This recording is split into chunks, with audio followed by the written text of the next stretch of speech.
All right. Good morning, everybody, or I guess afternoon now.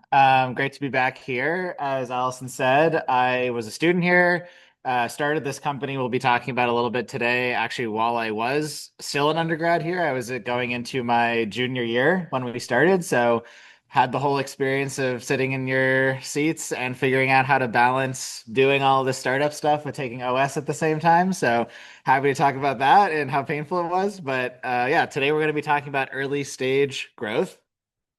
I'm the CEO and co-founder here. Did everything in the early days from building out the product to raising the money to, getting the amazing people on our team in place to do a much better job than me at many of those things. And John was our very first hire here at Trainwell and runs a lot of our growth and operations. I'll let him give a little more personal background as well. Hey everyone, I'm John. So as Matt mentioned, I was one of the first employees at the company. I previously have been a part of startups. I co-founded another company before this and went through Y Combinator with that company and was very focused on early user acquisition at that company as well. So I'm excited to talk more about that with all of you today. Awesome.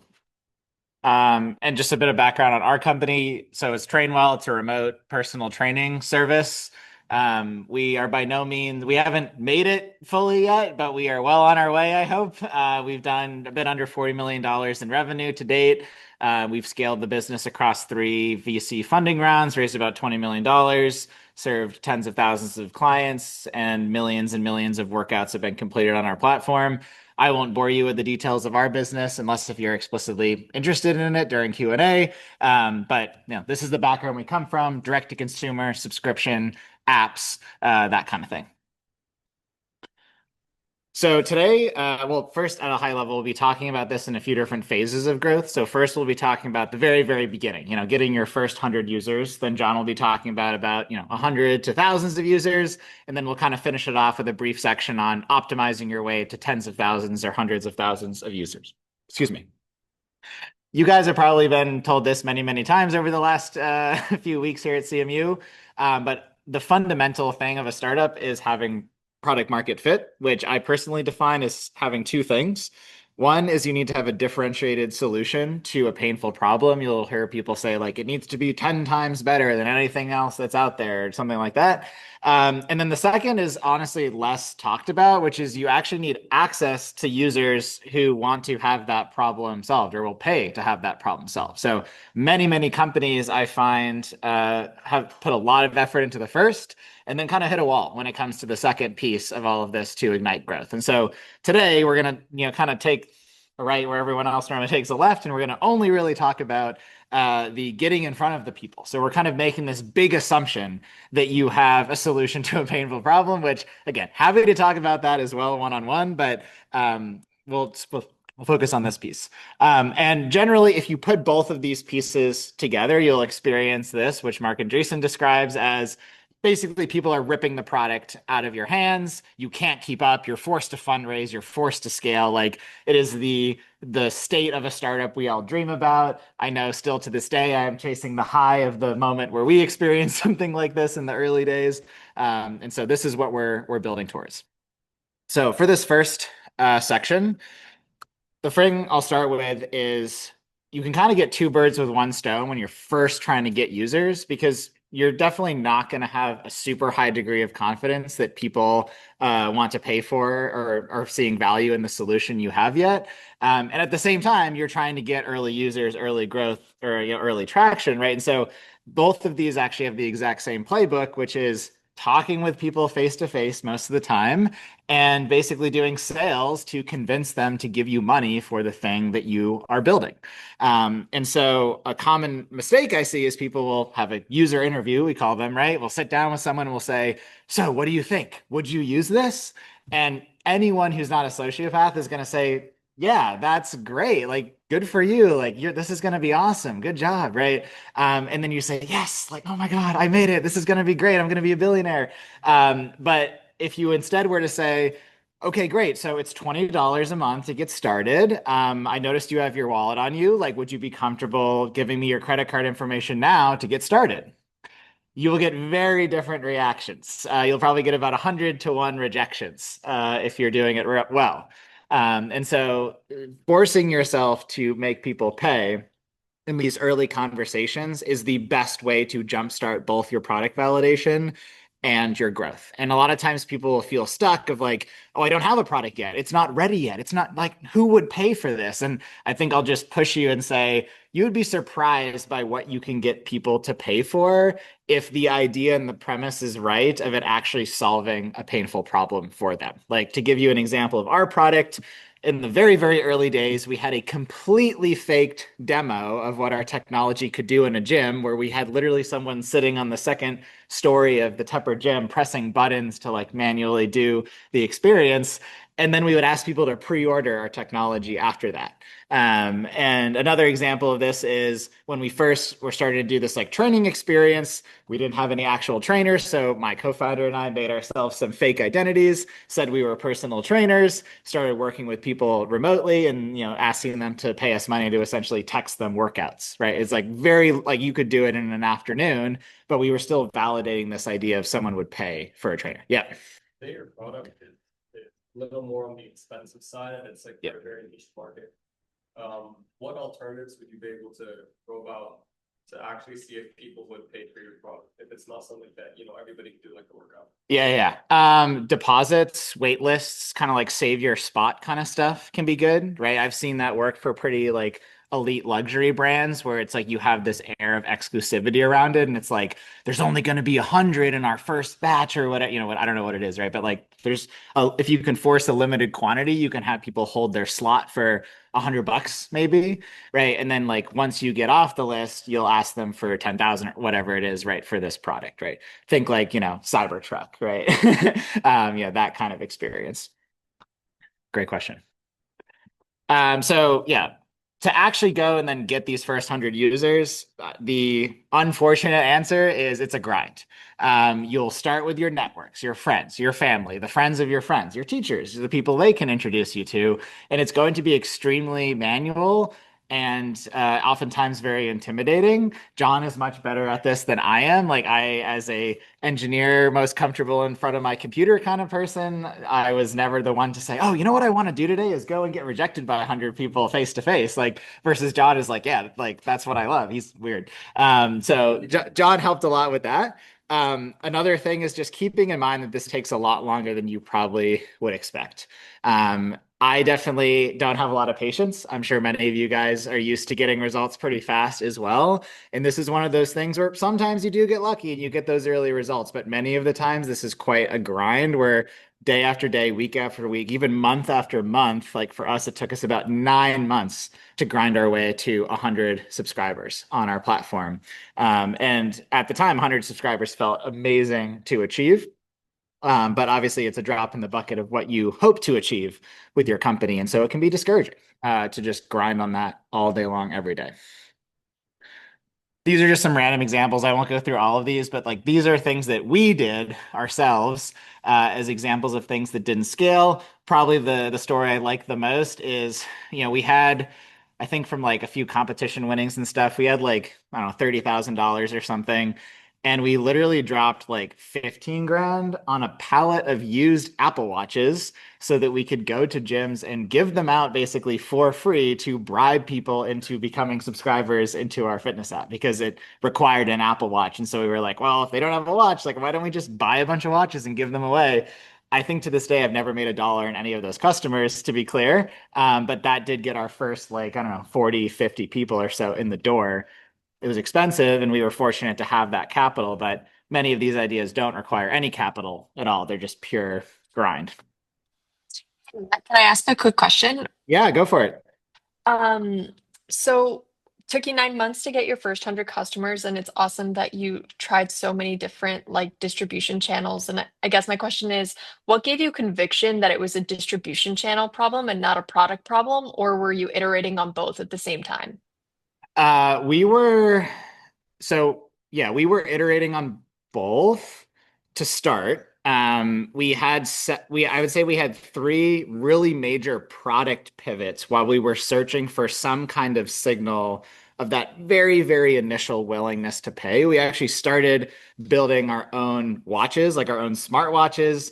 We decided that wasn't the right path, and we tried a software only wearable solution. That wasn't the right path. And then finally we said, what if we like take this wearable software thing and then we put a real human trainer in the loop so that they can use the wearable to like train people? And again, I won't bore you with all the details, but when we put that in front of people, the reaction switched from, oh, maybe, I mean, that might be cool, like kinda, to holy shit, I get a personal trainer for $100 a month instead of $1,000 a month. Like, this is crazy. Like, of course I'll pay for it. Like, how is this possible? Like, that was the reaction we got. And we only got that for like 3 people, but that was so much more of a reaction than we had ever seen before that it gave us a pretty high initial conviction of like, there is something here, right? And don't get me wrong, the confidence in the idea definitely went like this over the next year as we chased distribution, where famously on the day where we finally hit our stride and got our first really big win of distribution, which we'll touch on in a second, that very day, we were having an existential discussion about completely pivoting the product again because we didn't think it was working. So it would be totally false for me to say I was confident throughout, but we were just confident enough that we were like, there's something here worth chasing, right? People are willing to pay for this. It's just really hard to get in front of them, right? So, but it's a very fuzzy decision to make. Thank you so much. And then last part of this section is just some common mistakes I see in this initial sort of 100 customer phase. By far the most common is trying to outsource growth. So you'll be approached by, the second you post on LinkedIn saying you're even thinking of working on a startup, you'll probably have about 10 people in your inbox saying, I run a growth agency. We'll run ads for you. We'll do this for you. We'll do this for you. We'll help you experiment with whatever. And I am yet to see a single example in the wild of a marketing agency actually putting meaningful growth on a board for a startup. We made that mistake ourselves many times, and it's just this fundamental truth of if you, as the founder who knows everything about it and lives, breathes, dies this company, can't figure out how to get growth, no one is going to figure out how to get growth. And that is a tough pill to swallow, especially if you're like more on the engineering side or more on the deep business side, right? Like you don't want to think that you're the growth person, but you are the growth person. Second one is thinking that fundraising gets you growth versus the other way around. I definitely believe this, where I was like, oh, well, I'll fundraise and then I'll be able to use that money to get growth.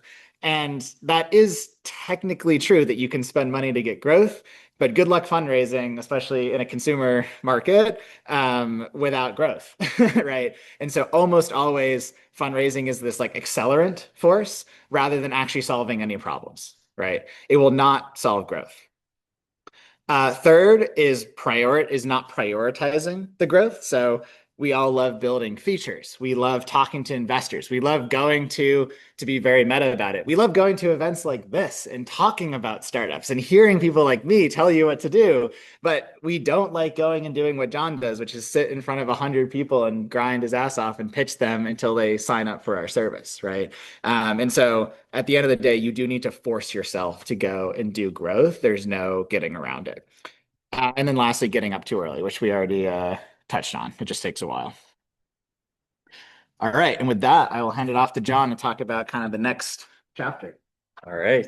Yes. So we have found that people want this product that we're building. We've gotten our first 100 or so customers. Now, how do we really start to find more of these people? So we're going to be talking about how do you find a growth channel. So we talked about product market fit. There's also channel market fit. Like what is going to be the source of customers for you? And typically early on, this is kind of just one channel, and focusing on one channel that works well is all you really need early on. So what is a growth channel? A channel is what connects your product with potential customers. At the highest level, a channel is a place where you can get impressions or views of your product. You can get in front of people and then attempt to convince people to buy that product or service. So how do you find this growth channel for your business or product? I use something that somebody else created, and it has worked pretty well for me. it is something that is called the Bullseye Framework, and it's outlined by the founder of the company DuckDuckGo. He's also founded some other companies. He has a whole book on it. His name's Gabriel Weinberg. It's called Traction. And in that book, he posits that there's kind of 19 potential channels that you could use to find customers within. So we'll go through those 19 channels and what those are. And they're very high level. So within each of these 19 channels, there's a lot of sub channels and a lot of other ways within these channels that you can get customers. So we won't talk about each of these 19. You can follow up after this to see which channels might be best for you. But looking at these 19, how we found growth and how I have found growth at other companies is by going through literally all of these channels and testing each one out thoroughly to see if it's going to work for your business.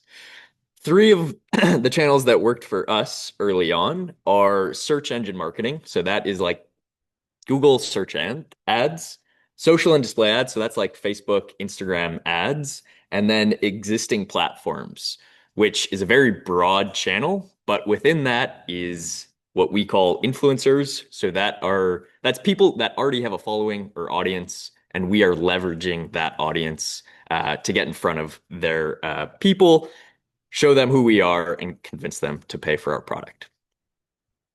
Okay, so how do you figure out which channel actually works for you? How do you go about testing these 19 channels? The first note is don't dismiss any of these 19 channels. Like you might have a digital product, you might have an app, you might have a physical product, you might have a service that you're selling, and you might look at this list and say, okay, trade shows, that's not for me. I'm selling an app or something like that's for B2B businesses or something else. Don't immediately dismiss any of these channels. Sometimes the least utilized channel in your industry could work really well for you. There's a lot of opportunity there. So it might not work, but it also could be a boon of opportunity for you and your business. So never cross anything off before truly testing it. All right. So when you're evaluating channels, there's three questions that you want to ask yourself to determine, is this channel working for me? Is it going to work for me? That is, the first one is, what is the cost to acquire a customer in this channel? So not just how much money do I have to put into this ad or into this marketing campaign to get one customer back, but also how much time, how much effort do I need to put into this campaign or this ad in order to get one customer out? So especially early on, be willing to spend a lot of time to get those customers, but as you start to scale, you'll be thinking about both the actual financial cost, but also the effort and resources that go into acquiring the customer within this channel. The second question is, how many customers could I get from this channel? If it's a really great channel, like maybe you're going to one specific public speaking event and you all are going to go and sign up for Trainwell after this, like that is a great one-time event, but that's not very repeatable, at least for one specific event. So like how repeatable is it? How many customers are in this channel potentially? And then are these the types of customers you want? Are they going to refer other people? Are they going to retain and buy your product multiple times or buy other products that you have at your business?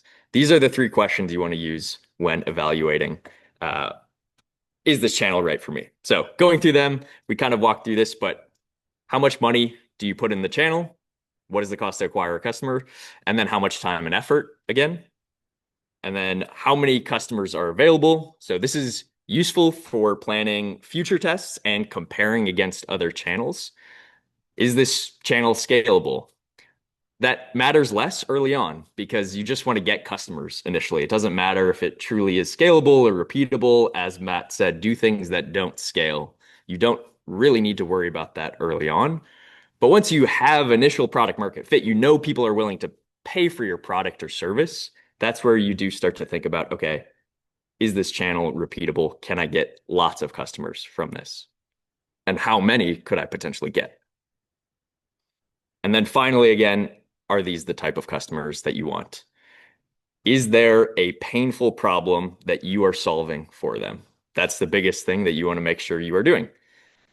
Are they willing to actually pay for your product or your service?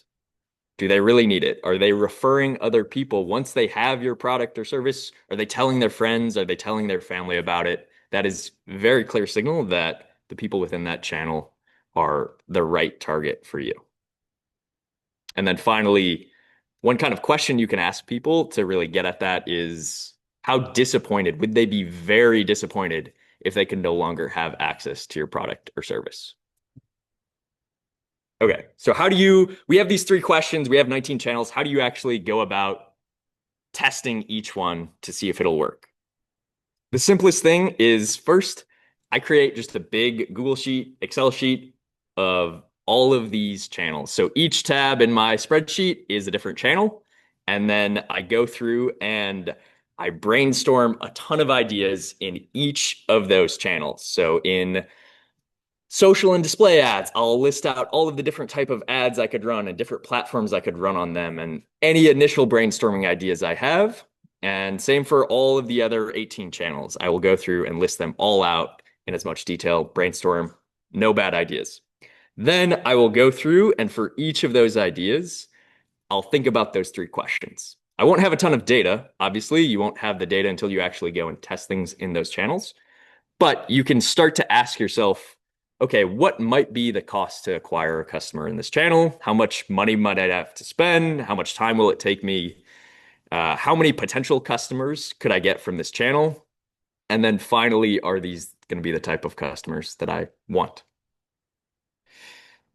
Then I target the ones that are easiest to do with the most upside. So they have the people I want, they're going to be relatively inexpensive, and I can test them quickly. And then I just start there, and you just go through and keep testing as many ideas as you can. Just keep test, test, test. Like Matt said, it took us 9 months to get our first 100. It takes time to find a channel that works. So when do you know you've really tested something? Because you might put something out there and it completely flops. It took us 9 months. We had lots of flops. How do you know that something is worth testing more, testing again?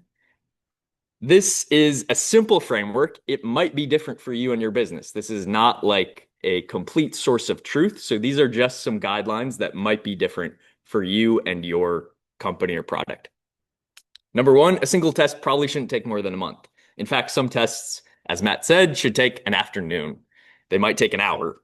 They might take a week on average, but you don't want to be putting in too much time into testing one thing because you might be leaving a lot of other opportunities on the table when you do so. And it probably shouldn't cost more than $1,000 to test. Now, that is super dependent on your business and product. It could cost nothing to test. And those are the types of tests you want to start with there. How can I get in front of people for the least amount of money? But as you get bigger and bigger, it'll actually cost you money to do marketing and get in front of people. But it shouldn't cost roughly more than $1,000 to get in front of people. Another good framework to use is if you know how much you're willing to spend to acquire a single customer and you know the financials of your business well enough, you know what your gross margin is and some other things that we'll talk about later, then you can do a multiple of that. And that is another framework you can use for how much a test should cost. But sometimes a channel may require multiple tests. Don't feel attached to any specific channel. Feel free to test it a couple times if you have high conviction. Again, this is going to vary from business to business. If you really think something could work, feel free to test it, but don't be too attached to it. Don't try and keep hammering home on that. You can always set something aside and come back to it. We have done that many times, especially with Facebook or Instagram ads. We have tried at periods and come back and failed and then come back and seen success later. So there are channels that probably could work and you just can't get them to work off the bat. That's okay. You might find an easier path in a different channel. You can always revisit that other channel later. And at Trainwell, we performed over 55 channel tests before discovering one that really worked. It took that 9 months to really get a bunch of tests under our belts to really find a channel that worked for us consistently. And now I'll pass it back to Matt to talk about once you have that channel, how do you scale that channel up? And one more thing, just for setting time expectations with these companies, like people always like you're always trying to benchmark yourself of like, am I going fast enough? Is this working? Am I good? Am I bad? And like the 9 months makes honestly to me sounds even short for like I think what it was in practice, where to be specific, from the moment we started working on the idea, I think it took us around a full year to get those three customers that said this concept is good. And then after that, it took us 9 months to a year to figure out how to scale that at all. And then the rest of the other 6 years of the journey has been how make it scale more big faster, right? Like it's just never ends, right? But there's this, I'd say at least a 2 year period from idea being initially conceptualized to any sort of definitive signal of commercial success. And so just getting your head around 2 years. I'm going to do this for 2 years before anyone external tells me I'm right, right? That requires a certain mindset and conviction. Okay, so I understand this will probably be a little less relevant to you guys today. So hopefully you can all look back on these slides when you're scaling from $1 million of ARR. But many of the premises in this stage can be applied to many different aspects of your company and many different parts of the growth trajectory. But in general, the context here is, most companies are getting their scale from a single channel. As they get truly huge, they will definitely work really hard to diversify away from that channel. But when you're in this like, low millions of dollars of revenue, chances are most of your scale is going to be coming from whatever channel really like clicked for you in those early days. So don't feel too pressured to diversify your channels before you actually start seeing signals that your channel may not be as scalable as you would have hoped. And we're going to talk just a lot about how we will optimize the channels that we do have and make sure we're not leaving other channels on the table at the same time. So this is kind of a example of a growth funnel. You'll hear that word thrown around a lot in growth. And essentially, you're just looking at all the different steps that a user could potentially touch as they're going from first impression, or an impression is like a view of your marketing or your brand, all the way down to ideally the bucket we want everyone in, the love the product forever and pay you a ton of money bucket. And marketing people have come up with words to measure the retention. Like every one of these arrows probably has a 3-letter acronym that marketing people will throw around. So don't worry about it too much, but just know that we want to be good scientists at this stage, right? It's no longer about vibes and grinding. It's about A/B tests and running experiments and testing hypotheses, right? So the mindset has shifted.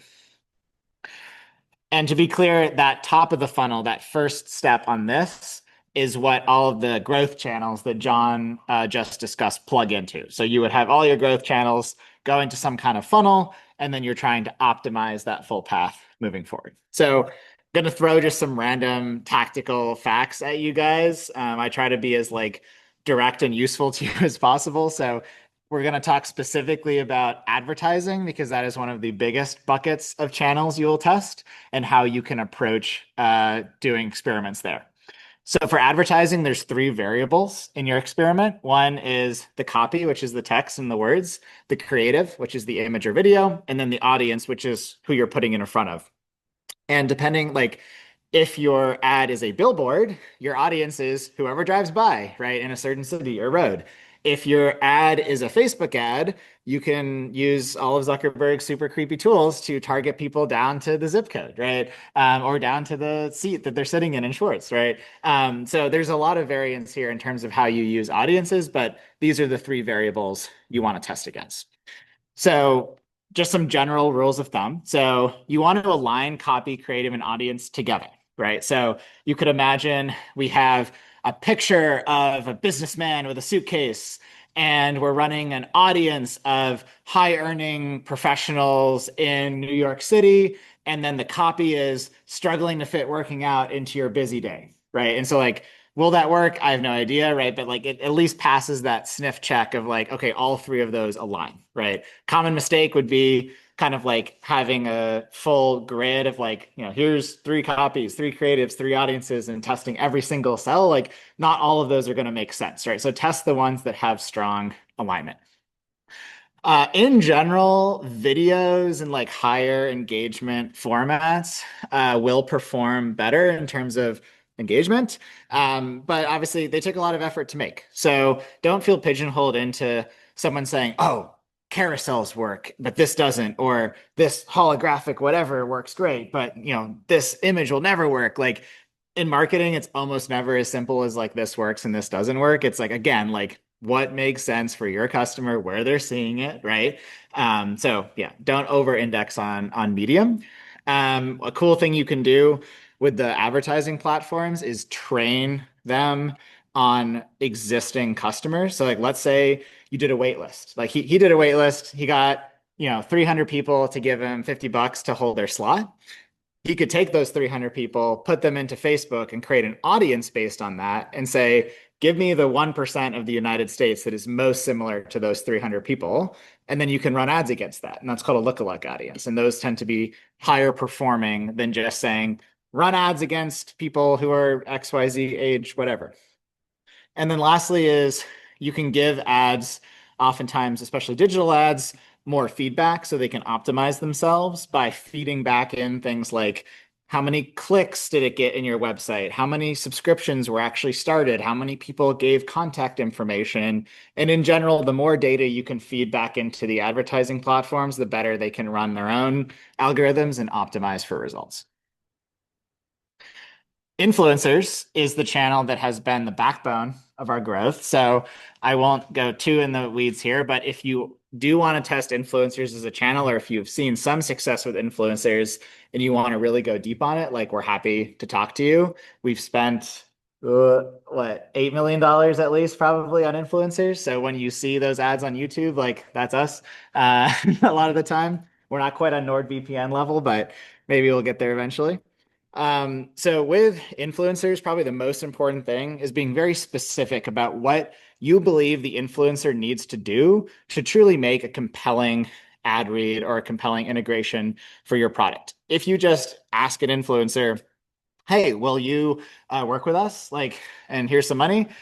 They might say yes, but then they're going to do the absolute bare minimum worst cringy video you've ever seen in your life. Like you're going to be watching, XYZ thing, and then it'll be like record scratch.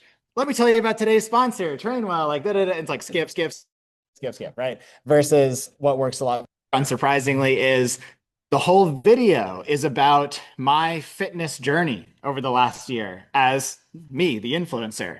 And an integral part of that is how I've had a personal trainer and the ups and downs we've fought and battled together and the wins and the losses along the way and how they've supported me. And that is the video. Like the ad read might be yeah, and if you want to try Trainwell, click here. Like that's the actual ad read, but the video itself tells this story of how the product is changing their life, right? And that formula specifically is what worked for us. Like that was the 56th channel test, was like that influencer positioning that worked really well.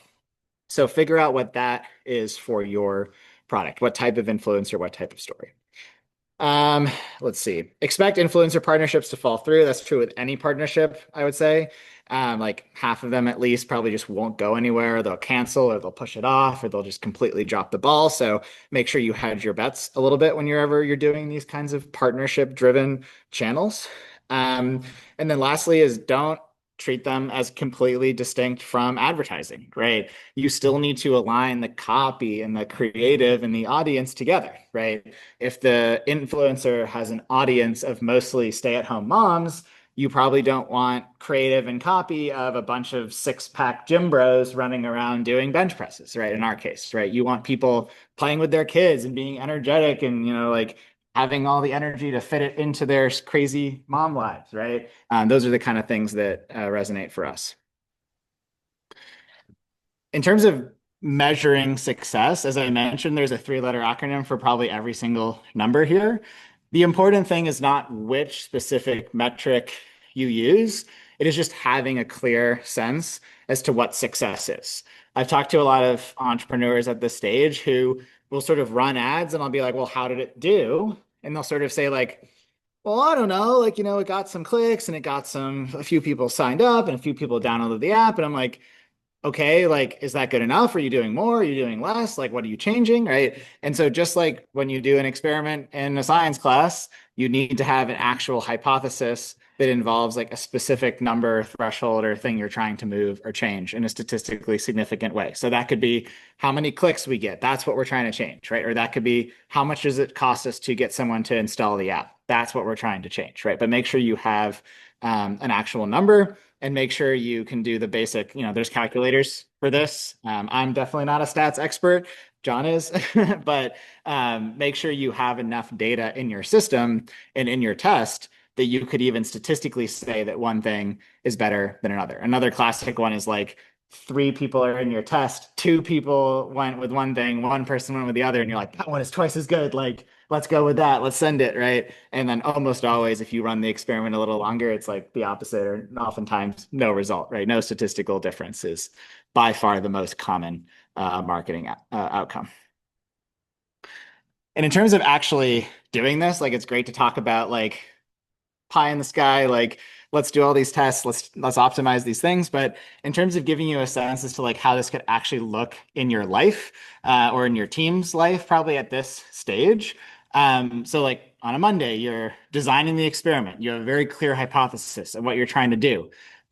Tuesday and Wednesday, you're doing all the design and engineering work to actually put that experiment into practice in your funnel or in your ads.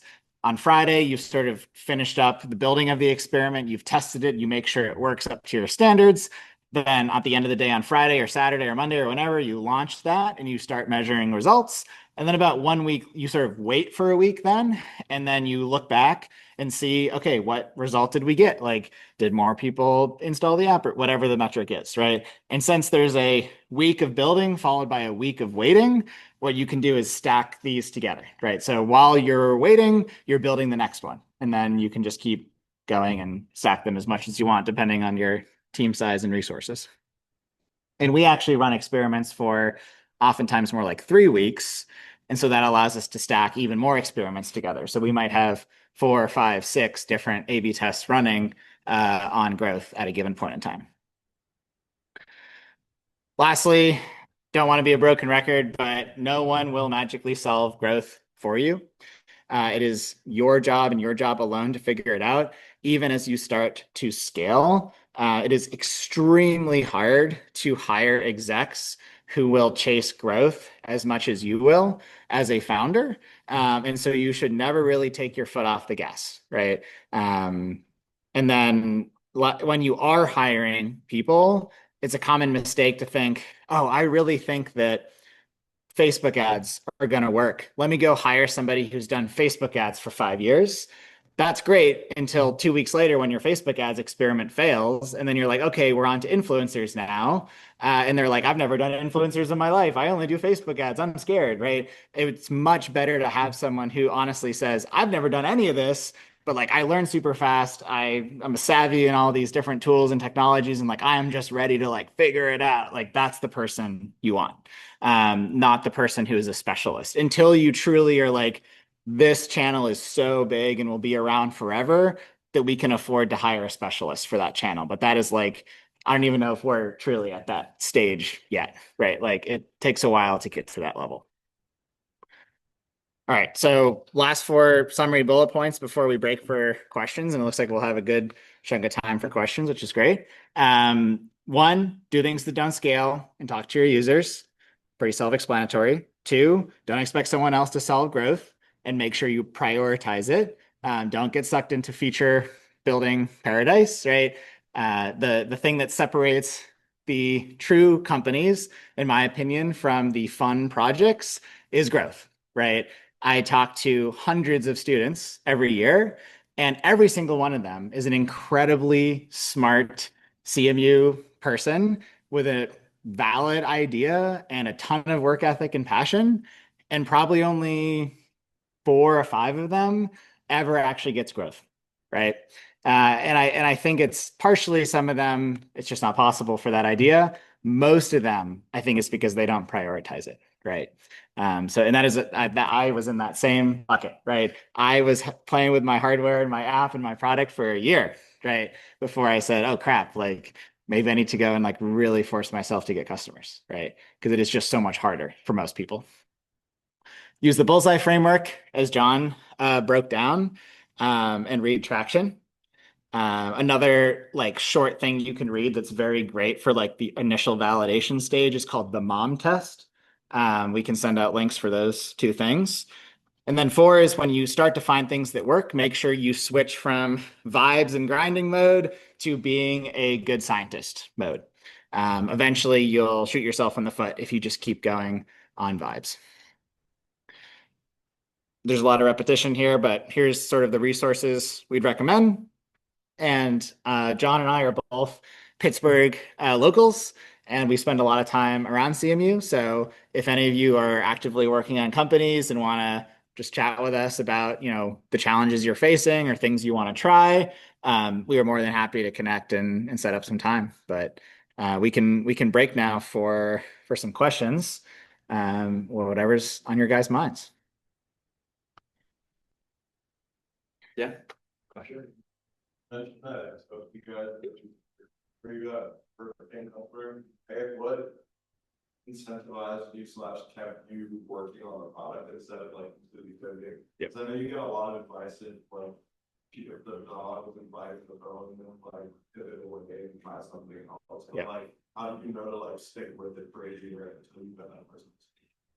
Yeah, it's that is one of the like main paradoxes of being an entrepreneur. Like you need to be infinitely confident that you'll be successful, but also willing to immediately drop whatever you're doing and move on to the next thing. So to clarify, during that year, I would say there's at least three entirely different businesses that we tried to build. So I think what I personally had conviction in was one, I want to be an entrepreneur no matter what. Like you can't stop me. I am inevitable, right? I don't know what it's going to be or when it's going to be or how it's going to be, but like I will be successful as an entrepreneur. That was like an internal belief that I had. And then two was fitness and helping people with their fitness is incredibly important to me and is one of the areas where I could see myself being extremely content for the rest of my working life, right? And those two things together were like, I will find something within fitness that clicks, right? And I also had my childhood best friend as my co-founder who was also super into fitness. And so that gave us this really strong foundation of like, we will find something in fitness. It's only a matter of time. That being said, dozens of extremely smart people said to us, fitness, really? Like, there's so many apps, there's so many people. Like, you guys are both like ML AI people from CMU and MIT. Like, can't you just go build some like B2B SaaS thing and like make a bunch of money and be happy? And we were like, no, like we're gym bros. Like we want to build a fitness thing. Like, what are you talking about? Right. And like that sort of stubbornness ultimately led to us, having a win in a pretty crowded space. Yep. So after a lot of rejections, how do you know what exactly to adapt your product? Mhm. You receive feedback or do you know something's up? Yeah, it's sad if your users are the sole ones dictating exactly what you're building. Where if you go to a user and you say, "Will you buy this? Yes or no? Give me your credit card," and they say no, and then you say, "Well, what would get you to buy it?" Whatever they say after that is not going to be very useful. Because again, now you're back in this like hypothetical land that gives them permission to say yes to anything you say, right? The only valid data you can get from a customer is will they actually buy the thing you put in front of them. So I would use the customer answers as, a source of data and a yes or no as whether like I had it or not. But then almost always I would kind of go back to first principles and be like, okay, what are we actually solving here? What did we miss? Like, what actually is the problem? Like, clearly we're not hitting it, right? So, oh, maybe it's X, right? And then we would go and build some version of X and put it in front of people again. If you're just always chasing what the customer says is the next, like this is more of a problem in B2B when you have these like big enterprise customers and they're like, oh yeah, we would totally buy this if you added blah, and then you add blah, and then you come back and they're like, oh, like maybe like if we just had this integration into this other thing, like that would be really good. And they'll lead you on for years before they ever buy, right? So you don't want to be in that state. Yep. What was the first channel that really worked for you? And then why do you think it worked? And then how early did you know that it was? Yeah, you want to take that? Yeah. So I'd say the first channel that really worked for us was Inters, which I was talking about. And it took a while to get to that point. Tested. So to give an idea of um, time scale, we were testing a bunch of things in 2020. And during that summer, we first did a partnership with an influencer. They made a YouTube video talking about how they use their product, and then had a call to action for people to sign up. And that did okay. It didn't do amazing. It was not a clear, like, this is the channel for us. And so we kind of tabled it and was like, okay, we did this test. We have other ideas on our big spreadsheet of ideas. Let's go and test some more things. We tested some other things and they weren't quite working well either. And we had enough data from that first test to be like, maybe we can tweak something there and try it one more time. And so we did that with that same influencer. Even it wasn't a different influencer, it was the same YouTuber. We just did a slightly different video with them at a slightly different time of year. So it was around holidays, it was 2020, COVID. People were getting used to the idea of remote tools like remote personal training. People were stuck at home for a year and looking for ways to stay active. And so there were kind of a whole combination of things that led to that December. We did the second video with him and it exploded. Like it was immediate. We knew instantly this is working. Like, holy shit, how do we get more of this? Like the picture of a bunch of like boxes, we had sent out welcome boxes to all of our customers. We were having to send out like hundreds of those manually. I was like going to the post office every hour. We knew that we had something, and so it was how do we replicate that? Yeah. Yeah. Yeah. Did you, in the early days of customer acquisition, handle the two-sided marketplace, kind of like cold start problem, trying to acquire trainers so that, clients are incentivized to hop on your program, but also trainers need to know that there's clients they'd be able to get?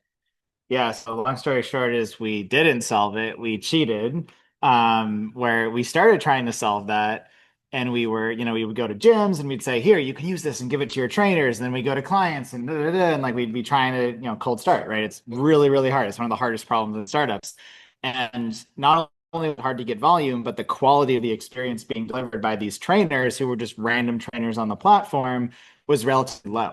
And marketplaces can really only drive quality at scale when there's like competitive dynamics of like, oh, if I don't train a client well, someone else will.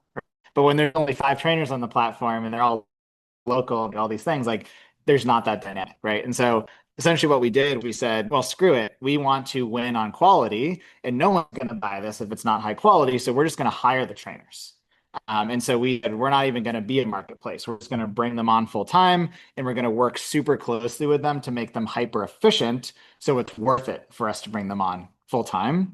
And so fast forward today, now we're at 100 plus full-time trainers and they all can train hundreds of clients at once thanks to the tooling we've built internally, which would not have been possible if we went the marketplace route. But the downside of that was when this moment happened, we had one trainer on our staff who was already pretty much full of capacity for clients at that point.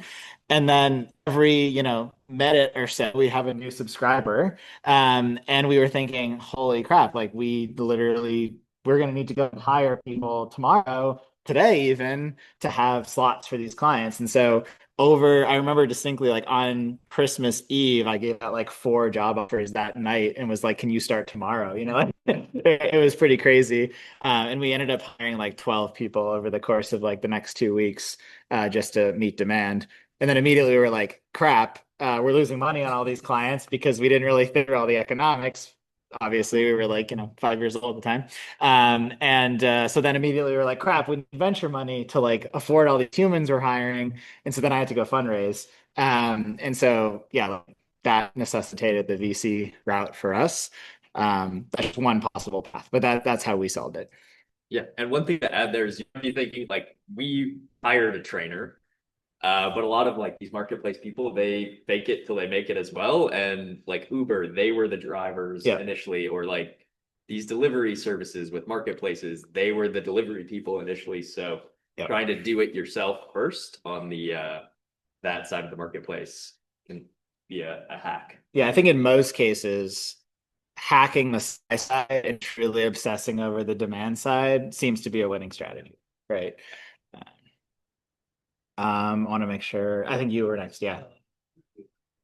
You did financial as you were building internally. Yeah. Kind of see how was the financial pressure? Like, I know you worked around with the VC, but Yeah. ground essence, how did that pan out? Yeah, I mean, so started when I was a student, and I was fortunate that I did not have student debt, and so I'm very, fortunate to be in that position. But I did feel pressure. Obviously, my friends left and right were getting 150K, starting offers from Google, Amazon, etc., with their 50K signing bonuses, and I was like, that amount of money doesn't even like register in my head. Like I have $30 in my bank account, right? So by no means we were like sitting on a bunch of money from day zero, and there was a lot of pressure socially of like, what are you guys doing? Right? Like you're clearly some like high potential individuals, like really fitness app, like come on, right? And so that was just a battle we had to fight. I think honestly I wouldn't have been able to do it without my co-founder there. Like since we both had that same life view of like we're gonna make this work. When one of us was feeling a little more pressured or influenced or less convicted, the other one would be able to step up and say, "No, man, come on, we got this. Like we're so close, right? Like we can do it."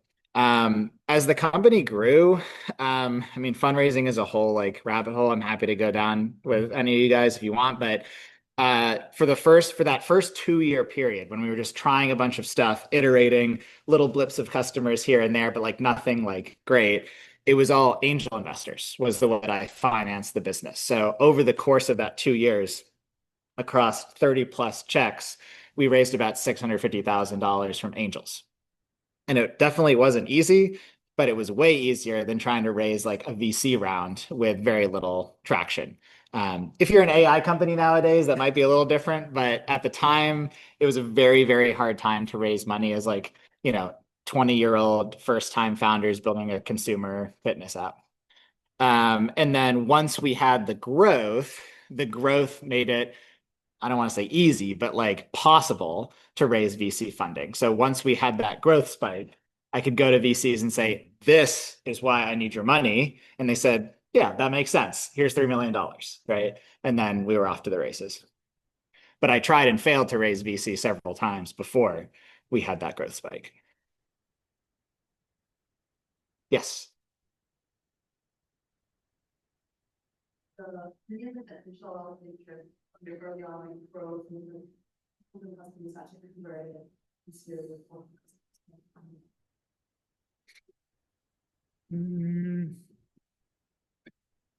Definitely wasn't a super high percent. I mean, in the early days when we didn't even have, before we had even those first 3 paying customers on the current concept, we had countless rejections of trying to like sell our wearables to people and sell our watch app to people. And like we were basically almost entirely unsuccessful at getting anyone to give us money for that. I think like I remember like when we did McGinnis, I think we like had $800 of pre-orders, which was like half our family or something for like it was like there was no like jumping off the page signal. Once we had the training concept, and especially when we were like doing this like bribing people with watches thing, I think we had a pretty good conversion rate where like we'd say, "Hey, do you want a free Apple Watch?" And they'd come and say, "Oh yeah, of course I want a free Apple Watch." And we're like, "Okay, great. Well, you have to commit to being our customer for I think it was like 4 months or something." And that had a pretty good conversion rate where we were able to, even college students over in the UC gym, we were able to convert a good chunk of them to initial subscribers. Yeah. Yes. I also do apps. My apps are more like the AI rapper apps. Nice. I see a lot nowadays that are AI coaches. Yep. And I see them all over Instagram. And I'm just wondering you guys see them as like competitors? Do they give you like any risk at all? There's definitely some level of threat. I think what the problem we solve is fundamentally a problem of consistency and accountability.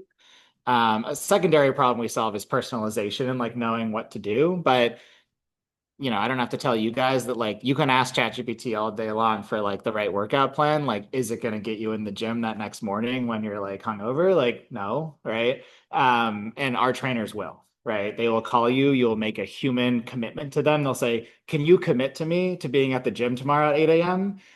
It's a pretty big deal to not show up. That pulls on a human encoded part of our brain, right? And apps just can't do that yet. Maybe when we get to Westworld level, it'll be a little different. But for now, we remain convicted that like specializing and having the human in the loop to provide accountability is what sets us apart. And so there's definitely a market for like cheap, get a workout like this AI apps, and they do very well. There's a very different market for people who are looking for human support and accountability, and that's the market that we focus on. And I'll just add that fitness has always been, or for the past several decades, a very crowded market. There's a lot of gyms you can go to, lots of different types of gyms, Pilates, yoga. There's lots of things outside of just coaching that you can do for fitness that you might put your money towards. And so there's a lot of people that fit within our niche too. Yeah, it's not a winner take all market, in other words. Yeah. Hey, my name is YJ. I'm a student at Constant Startups Organizational Behavior. Cool. My question is that we talked about the different personas you work with. There's from investors, customers, coaches, trainers, and even students. What's been the best negative feedback that you've ever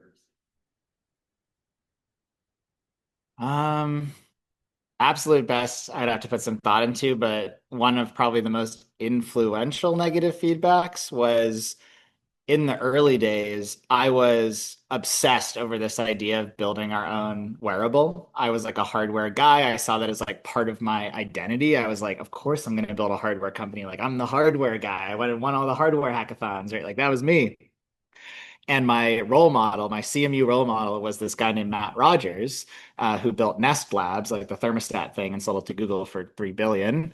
And I finally got an opportunity to meet with him.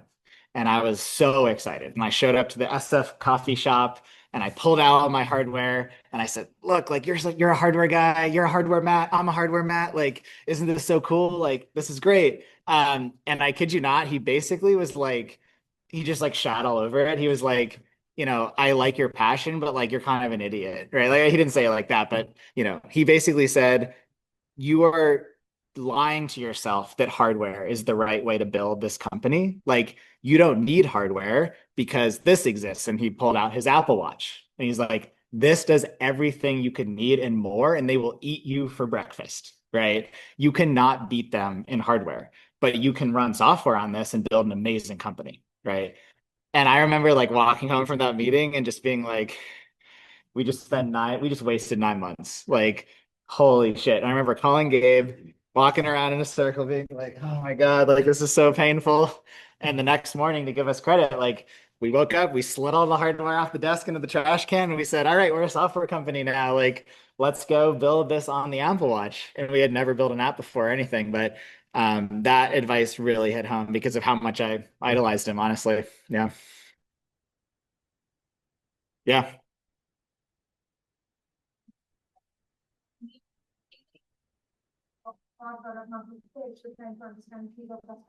Yeah.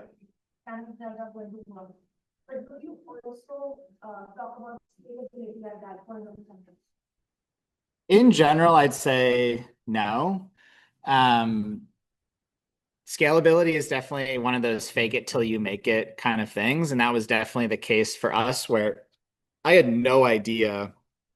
Like we had slides for pitch decks that would say, yeah, and the economics will work when trainers train 300 clients at once. And then they're like, okay, well, how many clients do your trainers train? And I was like, well, first of all, we have one trainer. And second of all, he's training 50 people. And they're like, right. And so like that was a concern. But I didn't let that block me from pursuing the opportunity I saw with the willingness of people to pay for a service like this.